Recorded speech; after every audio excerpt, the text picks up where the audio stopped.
É normal a gente encontrar as pessoas vivendo sobre esse raciocínio, só que ele leva para dois caminhos com um final bem desagradável e que a gente dificilmente para raciocinar sobre, porque a nossa intuição é com certeza uma das ferramentas mais poderosas que a gente pode ter ao nosso favor. Eu passei bons anos da minha vida bem desalinhado com a minha intuição. Há quanto anda a tua relação com a tua intuição? Depois me conta nos comentários se você passou por esse período de desarmonia como eu passei.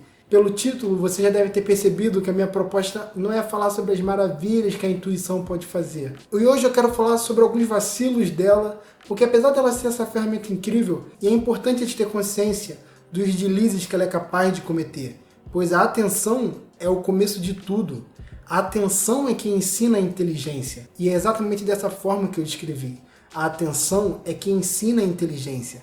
A gente só é capaz de pensar e resolver problemas porque antes de tudo isso, a gente foi capaz de estar atento e perceber o que acontecia em nós e à nossa volta. Vamos começar com o pé direito e precisamos definir primeiro o que é a intuição. Eu vi uma definição de intuição que preencheu bem a questão e foi no livro Rápido e Devagar, do Daniel Kahneman. É esse livro aqui, para quem não conhece, é uma leitura incrível para quem gosta de livros de não ficção.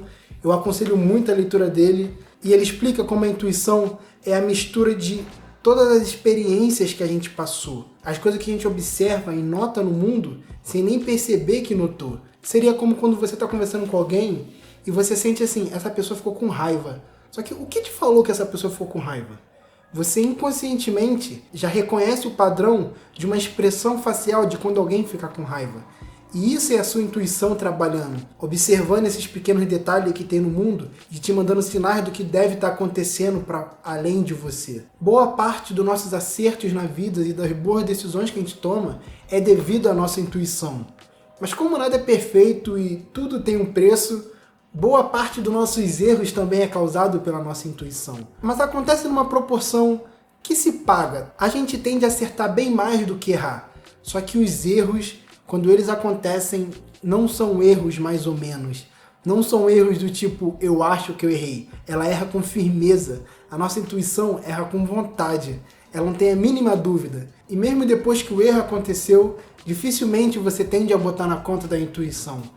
Ela parece que ela facilmente encontra alguém para depositar essa culpa e você segue sem perceber o que aconteceu de fato. E eu quero falar especificamente de um erro, que parando para pensar, eu até acredito que não seja um erro exatamente da intuição, mas do hábito que a gente cria e a nossa intuição simplesmente só reproduz e continua reforçando esse hábito. E ele é a ideia de atrair para perto tudo que a gente gosta, tudo que a gente se sente confortável e sente que nos dá prazer, e afastar tudo que nos incomoda, tudo que dói, tudo que nos deixa desconfortável. E essa é uma lógica bem conhecida, eu imagino que você deva aplicar isso na sua vida constantemente. É normal a gente encontrar as pessoas vivendo sobre esse raciocínio, só que ele leva para dois caminhos com um final bem desagradável e que a gente dificilmente para raciocinar sobre, porque é um resultado tão a longo prazo que acontece depois de tantos eventos que a gente não realiza a conexão da origem, da causa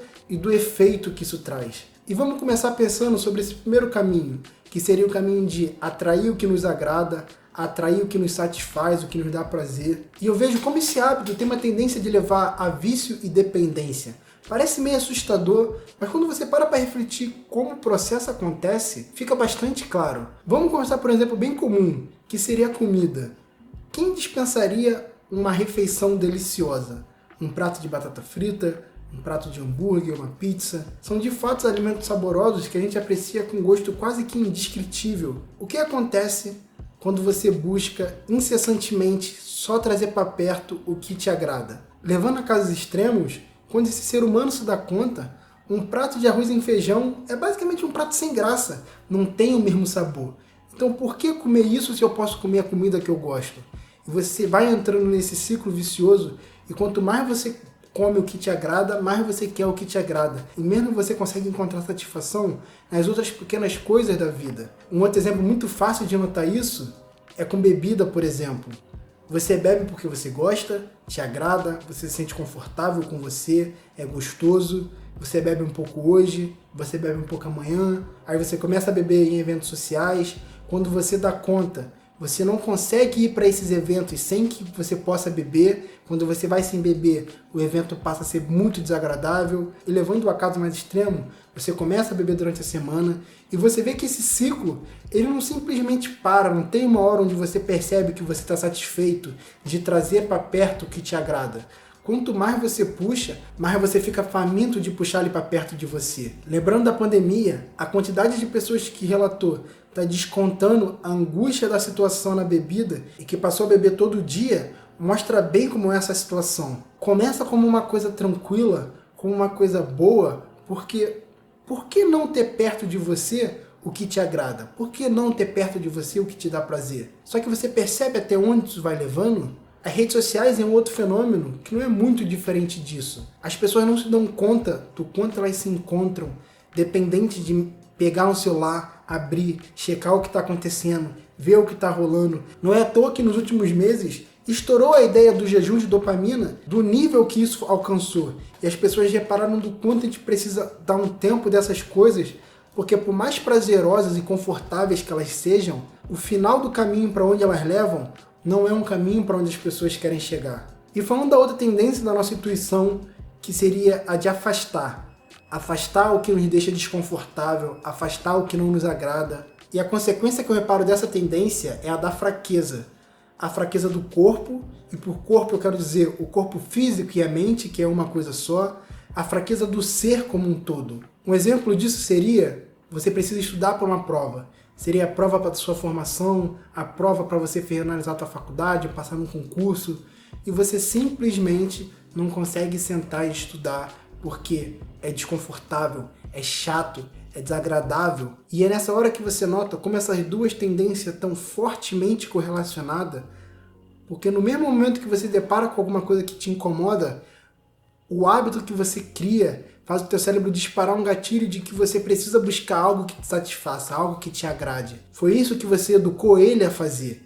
Então, automaticamente, quando você para na frente da mesa, você começa a notar você divagando, você começa a notar que você pega o celular, vai mexer na rede social e busca alguma forma de satisfação para preencher a dor que esse incômodo causou. E acaba sendo essa a ideia de que você não deveria sofrer. Você não deveria se incomodar. E você segue afastando tudo que te incomoda de perto de você.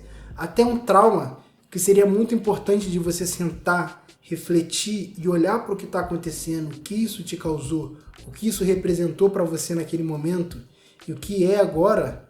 Você simplesmente prefere jogar para baixo do tapete porque dói, é chato, é desagradável você ter que parar para pensar naquilo que te machucou uma vez. Só que um trauma jogado para baixo do tapete, ele não vai para dentro de você e desaparece lá dentro. Ele fica lá até a hora que ele volta em outro momento da sua vida para te atormentar com outra cara e você não sabe nem de onde esse problema veio, nem de onde essa dor veio. O exercício também é um ótimo exemplo, porque todo mundo que já praticou uma atividade física percebeu como é a mente funcionando na sua capacidade máxima. Nosso corpo foi feito para se movimentar. A gente se desenvolveu andando, caçando, a gente não vivia sentado, a gente não vivia parado. Hoje a gente se depara com a necessidade de um exercício, de uma atividade física constante, porque simplesmente a gente adotou uma vida muito sedentária. Então alguma coisa precisa ser feita para a gente se movimentar. Mas é normal você se deparar com as pessoas sentindo, mas é desagradável, ter que ficar andando, ter que ficar suando, é chato, meu corpo dói, isso me incomoda, eu não quero fazer isso. Eu quero afastar isso de mim. E eu nem acredito que você precise ir para academia e levantar peso. Cada ser humano vai encontrar alguma modalidade esportiva que vai se identificar mais. Eu conheço gente que se deu super bem com a natação, gente que se dava bem com corrida, gente que se dava bem pulando corda e gente que se dá bem malhando. O ponto é que existem diversas atividades para todos os gostos. No entanto, é necessário que você lide com o incômodo que ela causa. É necessário que você enfrente esse desconforto, que com os anos vai ficando cada vez menos tolerável. Quanto mais você encontra e reforça o hábito de prazeres e conforto de forma fácil, o seu cérebro começa a entender de por que a gente precisa passar por isso. Para quê, se eu consigo me sentir bem fazendo isso aqui? Eu não estou aqui sugerindo que você passe a comer chuchu com ovo e saia para a rua para fazer exercício todos os dias. A ideia é trazer à luz Esse mecanismo que acontece bem debaixo do nosso nariz o tempo todo se a gente perceber. É importante que a gente pense aonde que essa busca sem fim por prazer e conforto está nos levando. E eu fico imaginando o quanto essa filosofia de vida que veio ganhando força com as novas gerações, de que precisamos fazer o que a gente gosta, precisamos buscar o que a gente sente que nos agrada na vida, acabou fortalecendo essa ideia de forma indireta. A gente não pode aturar o que nos deixa desconfortável, a gente não pode lidar com o sofrimento. Ter que tolerar esse tipo de coisa é inaceitável, porque a gente precisa fazer o que a gente gosta. E eu deixo uma pergunta para você. O quanto o que você deseja na vida não exige que você passe por um mínimo de desconforto e sofrimento. E fica bem nítido como todas essas grandes coisas que a gente passa na vida e os resultados que a gente chega são consequências de vários pequenos detalhezinhos ao longo de toda a nossa jornada. Pequenas coisas que vão ao longo dos anos determinando aonde a gente chega com a nossa vida. E é tão fácil esquecer as pequenas coisas, a gente tende a ignorar elas com muita facilidade. E nesse vídeo que está aparecendo aqui na tela, eu elaborei essa ideia com um pouco mais de profundidade. Se você reconhece a nossa tendência de ignorar as pequenas coisas, você vai achar esse vídeo bem interessante. Te vejo no próximo vídeo.